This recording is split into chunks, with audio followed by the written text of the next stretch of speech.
All right, House of Payne fans. Now, I'm actually very excited to talk about this particular episode because, well, it was good. Almost want to say great. First of all, I need to correct something here. When I did the video a couple days ago about who directed the episode, on one source it said Lance Gross, aka Calvin, but apparently it was Mark Swinton, the same person who wrote and directed the season 9 finale, Woman of the Night. So just wanted to make that statement first. Secondly, if I were to score this episode, I would say a solid 9 out of 10. I know that seems a bit, well, Jeremy, a 9 out of 10? What? Yes, a 9 out of 10. I thought the episode was that good. If there was one particular thing that I would have liked to have changed, and it doesn't even have, oh, sorry, hit my keyboard.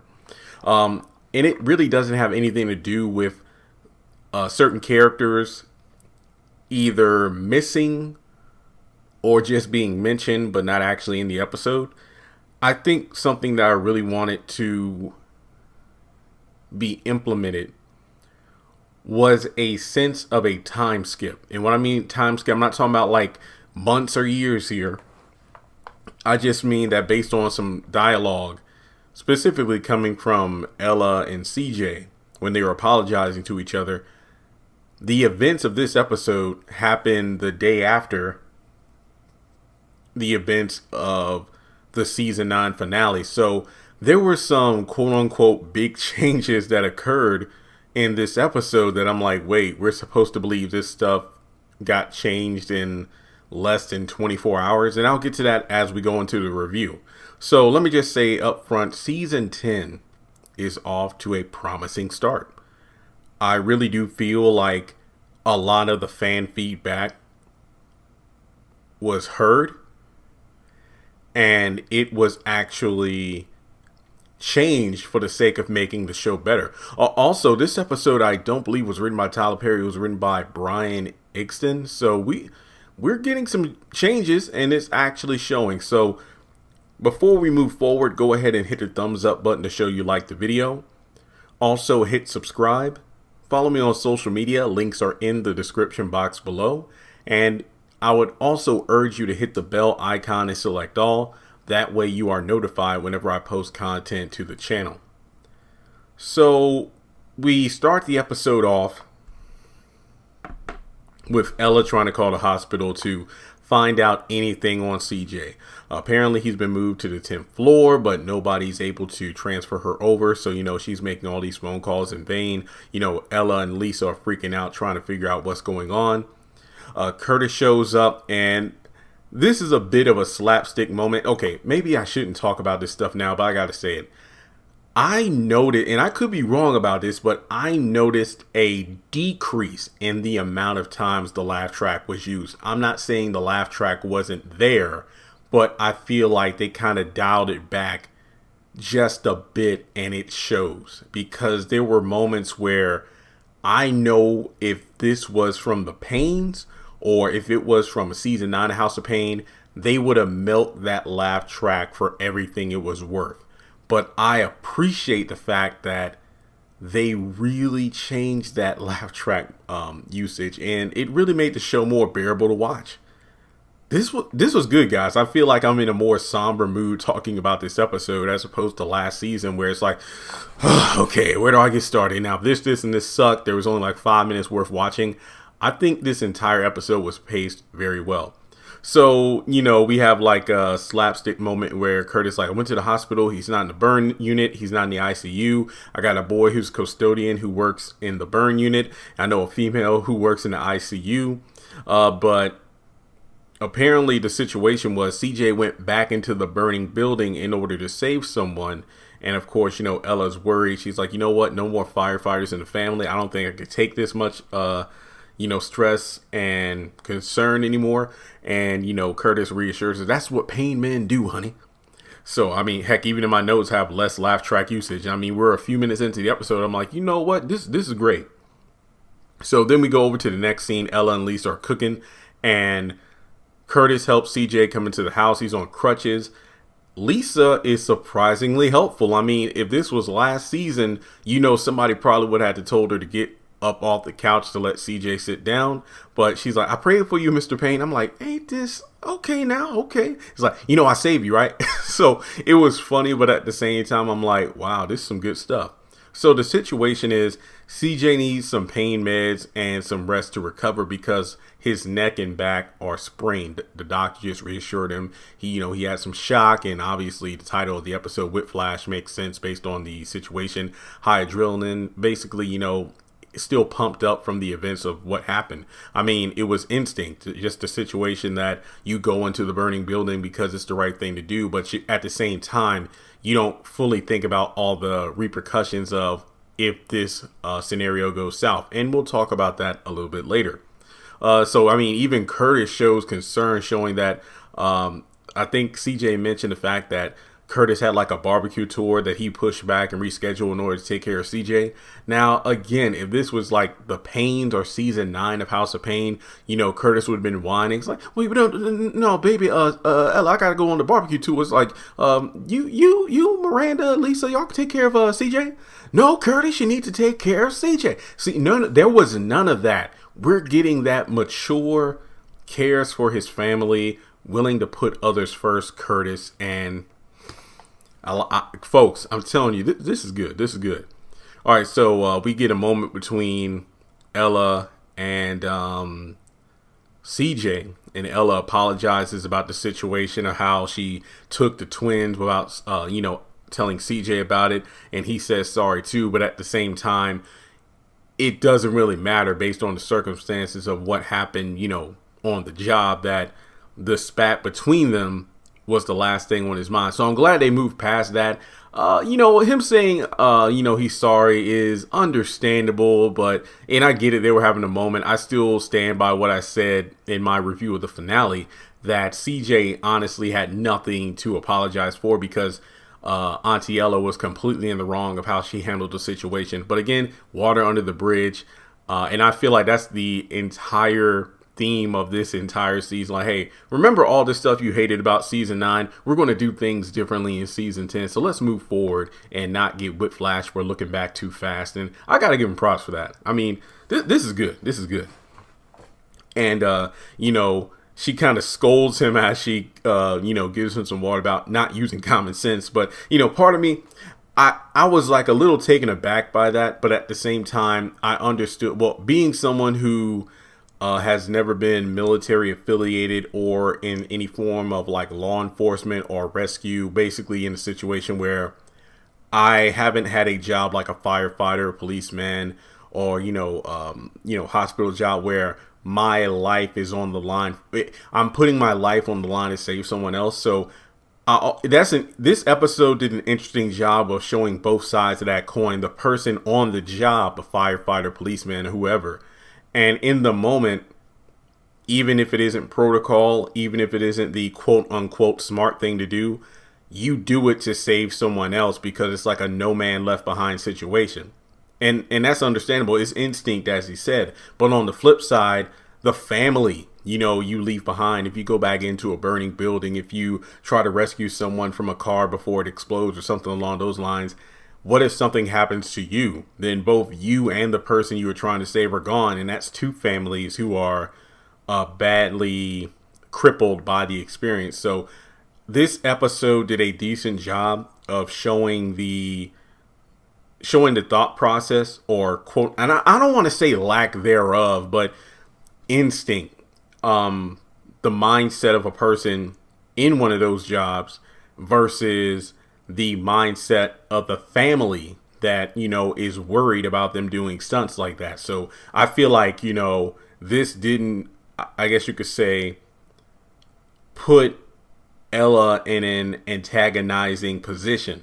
Her stance was understandable because look at the fact that her husband, her son, and her nephew, all firefighters, have dealt with these situations before. So this very well written, very well written. Then we go over to Malik, Miranda, and Lisa. And yet again, I feel like Miranda, they've done so much revamping. So, okay, let me just talk about the obvious things. Malik put on a few pounds and he looks like himself. You know, I was reading some tweets before I actually did the video. So Malik looked like himself. And I don't want to say that in a bad way. It's like, this looks like it's like we took the Malik from the TBS years and stuck him in the BET. I'm like, that's Malik. So Doc Shaw looks like he did back in the TBS days, because that was one of the first things people were talking about on Twitter. And it's interesting because in the first episode of last season, everyone was talking about the weight loss and how he looked different. Now they're talking about him putting on some weight, and he looks like quote unquote himself. But don't let that distract you from the fact that Doc Shaw is still Doc Shaw. It doesn't matter what weight he has or doesn't have. He's still the same person. So as always, I just want to reiterate that just because a person loses or gains some weight shouldn't detract you from the acting. And I feel like his performance tonight really felt like the Malik from the old days. Man, I'm telling you, I'm taking my time on this review. I really am. Like, I know some people might think that this review is going to be longer than it should be, but I just want to really give props where props are due. And speaking of quote unquote weight, we got Lisa with the baby bump. And this goes back to what I said towards the beginning of the review, where I said, I really do wish this episode could have taken place several days, maybe a week or two after the events of the fire, just to kind of bring it home that, yeah, CJ, had to recover and everything. And when he got out of the hospital, he could have been on the crutches and the neck brace and everything. And then over time he heals, because it just feels like this episode made us swallow a lot because of the fact that, okay, Lisa almost has a complete 180 to how she was last season, and not in a bad way, but more on that later.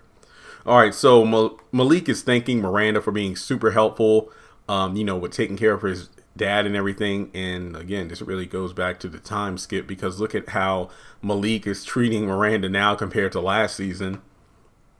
And Miranda is just so likable. It's just crazy to think about. So here's something else. Lisa is bringing up the fact that she's having a hard time fitting into the family. The fact that she is having her intelligence underestimated by Malik, given the fact that, she quotes Shakespeare and everything. And it's like, just because I was a dancer doesn't mean I don't know anything about literature. And here's the thing. Miranda tries to give advice, and Malik is like, hey, no disrespect. Well, hey, let me stop you right there, because I know the next thing you say is about to be disrespectful.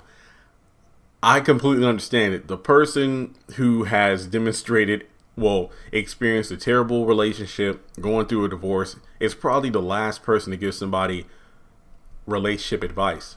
However, if this was season 9 Miranda, she would have been completely intrusive. Bad, just threw advice at people who didn't want it. But here's the thing here. She stops Malik, makes it known that, hey, I know I'm going through a lot, and I know I'm not the expert, but at the end of the day, I have experience. And if I had known the importance about communication and compromise in relationships, then maybe my marriage wouldn't have ended up the way that it did. When I tell you I had to stop the episode, I'm like, who is this person and where's the Miranda from season 9? You know what? I don't care, because this Miranda here, I loved it. I loved it. I loved it. I loved it, because last season she would have been making the entire situation about her. But no, what she saw was almost younger versions of herself and Calvin. And she wanted to step in, not to intrude, but to assist. Good Lord, man. Oh man. Okay. We're going to keep going, guys. I tell you, this episode was so good. Okay. So Malik and Lisa sit down, and Lisa saying, I want to do better for myself, but your family needs to stop judging me. Fair enough. Fair enough. All right, so we go over to Lisa and Ella, and they're delivering some TLC to CJ. And he's like, you know what? I see why Uncle Curtis stays in that chair all the time. A man can get used to this.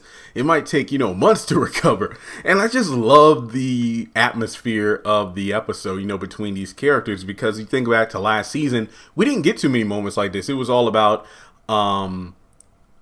the theatrics, the oversaturation of Lisa's ratchetness and Ella's holier than thou sanctified, personality. But no, this was a family coming together to take care of one of their own. And I mean, I have nothing bad to say about it.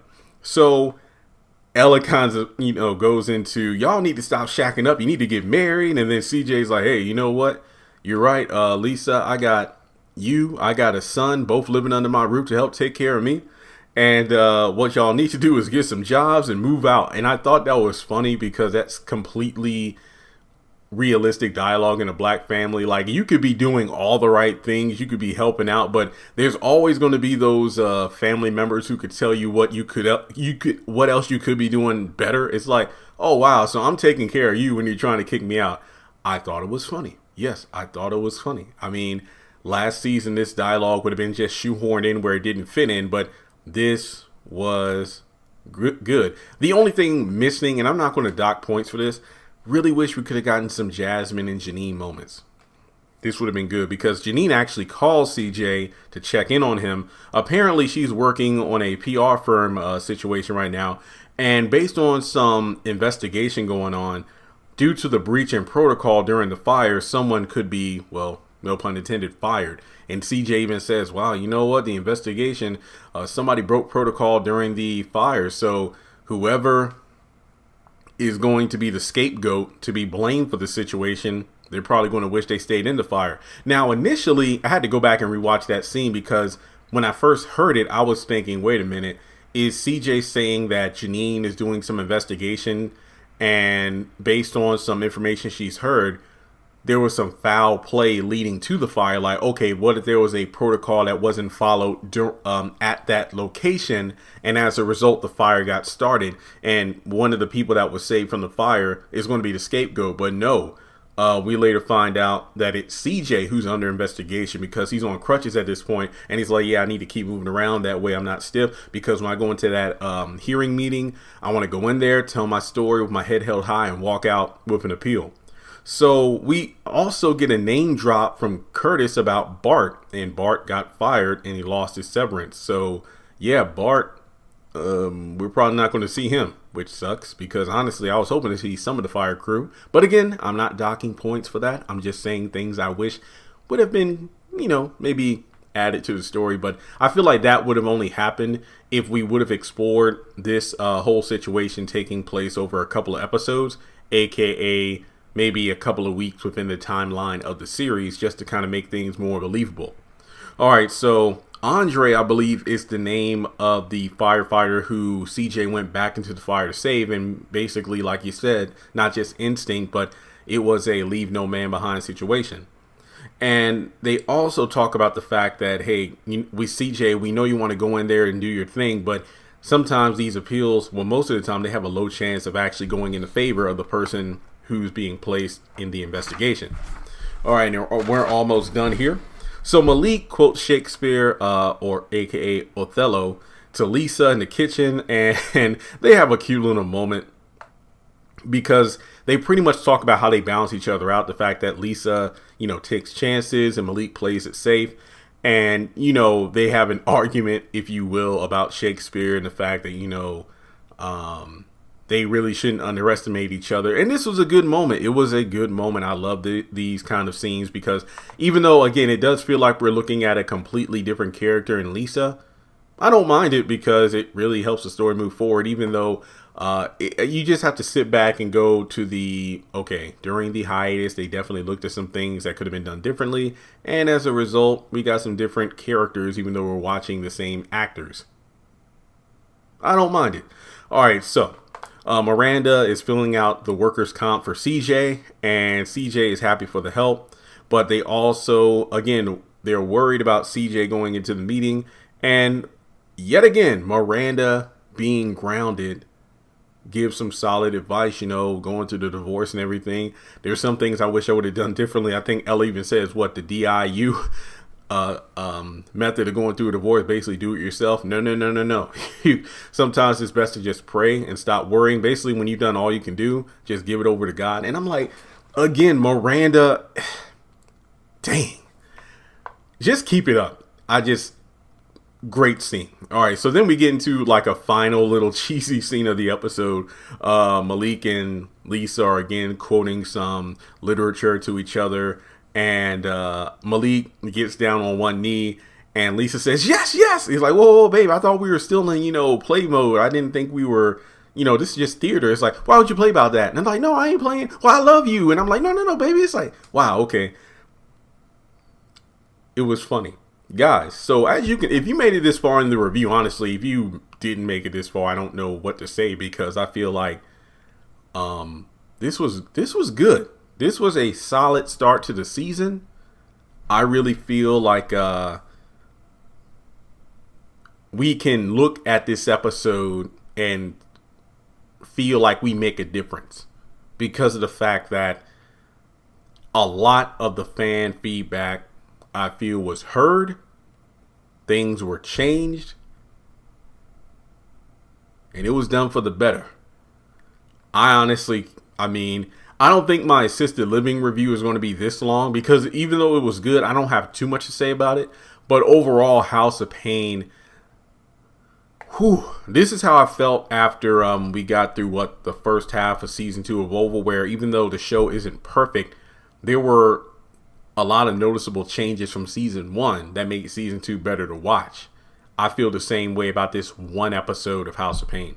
This was great. Now, going back to some other things, Malik looking like, quote unquote, the Malik of TBS House of Payne. That's one thing. Some people have commented, wait, isn't Lisa having like a darker complexion? I don't care. Still beautiful. Ella, some people, a lot of people were commenting on her face, like one of her eyes looked, hardly open or something. I don't want to comment on that because I don't know. Somebody asked, will I do a video on that? I don't feel comfortable doing that because multiple reasons. Things are different from, when was the last episode? January 2021, over time. I just know there are certain people who watch my content, and I'm not afraid per se of doing the video. It's just that I honestly have no idea what's going on. If it's like health related, did she injure herself? I don't know. So I don't feel comfortable doing a video because I don't want to put out any false information. But if it was something that was public, like if there's a article, if there's a kind of like the Doc Shaw video, basically the biggest video on the channel, it's almost at 1 million views, about how, why does Malik look so different? Because I didn't feel afraid of doing the video because for multiple reasons. Number one, it was a positive video. I talked about how we shouldn't body shame people. Look what happened with Chadwick Boseman, how people, were dragging him in that one live stream where he looked like he had lost a lot of weight. And then we found out about his cancer. And then I feel like, not even a few weeks after his passing, people were doing the same thing to Doc Shaw. So I did that quick video talking about how we shouldn't drag him like that. And also the fact that there were interviews where he stated that he lost weight due to family health issues. So since I don't have any kind of interview or article about Cassie Davis, I don't want to do a video talking about why her face seemed different. So I hope you understand that. Also, just want to make sure everything else is good. Yeah, this was great. Like I said, I do wish we could have maybe had like a Jasmine or Janine cameo because, just wanted to see how CJ was doing. But other than that, I don't mind. I still think that the only thing I wish really would have been changed was a bit of a time stretch because of Lisa's miraculous baby bump that just appeared out of nowhere. And that's really it. It's all good. But let me know your thoughts in the comment section below. Do you think CJ should have been placed under investigation? Do you think, like he said, this is just a scapegoat? I don't know. How did the fire even start? Because based on the finale, it almost felt like there was an investigation on the news saying that, you know, there could have been foul play. So this could be a quote unquote smoke screen to like focus on CJ for breaking protocol, while instead they're kind of diverting attention away from how the fire got started to begin with.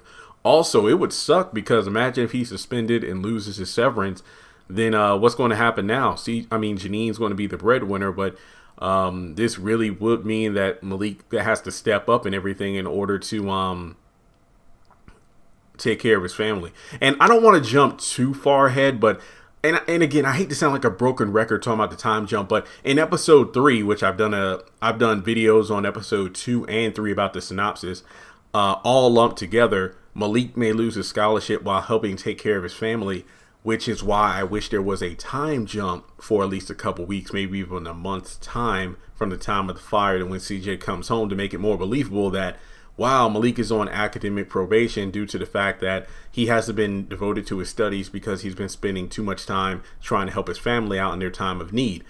And as someone who worked in academics for 3 years, I know that probation is something that takes place over time. It's like warning, probation, suspension, dismissal. So yeah, I guess we got to swallow the pill of there are going to be some noticeable changes that we have to accept take place over the span of damn near no time at all. But I thoroughly enjoyed the episode. Let me know your thoughts in the comment section below. And which episode did you like more? House of Payne or Assisted Living? And if you would like to donate to the channel, feel free to do so on PayPal or Cash App. Thanks so much for tuning in, guys, and I'll talk to you all soon.